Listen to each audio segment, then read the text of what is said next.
এই যে সকাল সকাল এই কুফাটা চলে এসছে। এই কুফার মুখ সকাল সকাল দেখে ফেলেছি।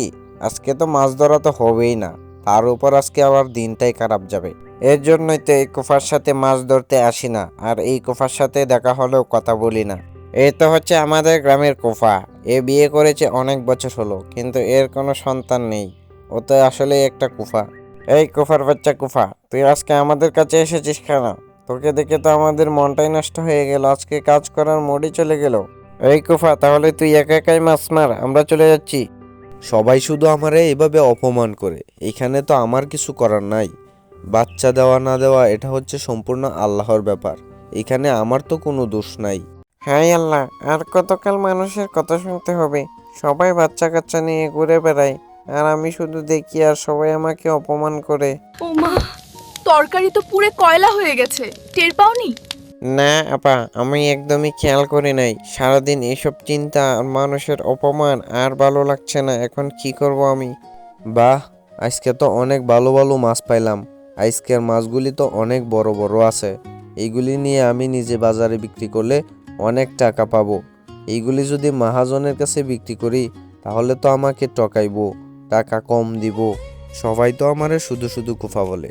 সকালবেলাও তো দুইজন আমাকে কুফা বইলা চইলা গেল, মাছ পাইবো না নাকি। এই যে এখন দেখো সবাই, নদী থেকে কতগুলি মাছ ধরে আনলাম। বাবা, আমি অনেক দিন ধরে মাছ খাই না।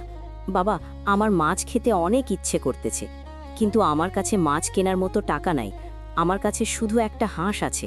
আচ্ছা ঠিক আছে, তাইলে আপনি আর কান্না করেন না। আমাকে এই হাঁসটা দিয়ে আপনি এই মাছটা নিয়ে যান। এই যে দেখো, আজকে তোমার জন্য হাঁস নিয়ে আইছি। তবে এই হাঁস কোনো সাধারণ হাঁস না, এটা আমাদের মেয়ের মতো। এই হাঁস মানুষের মতো কথাও বলতে পারে।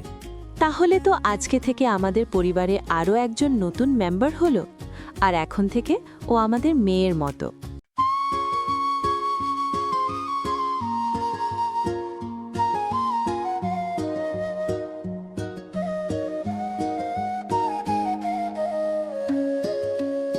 রাতের বেলায় চোর এসেছিল এই হাঁসটাকে চুরি করতে, কিন্তু হাঁস ইচ্ছা করে তাদের হাতে আগুন লাগিয়ে দেয়। আমাদের মেয়ে হাঁসটা অনেকক্ষণ আগে পানিতে নেমেছিল গোসল করার জন্য, কিন্তু এখনও উঠতেছে না কেন?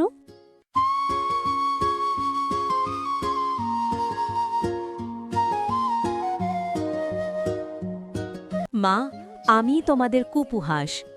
আসলে আমি হাঁস না, আমি একটা পরী। কিন্তু অভিশাপের কারণে আমি এতদিন হাঁস হয়ে গেছিলাম।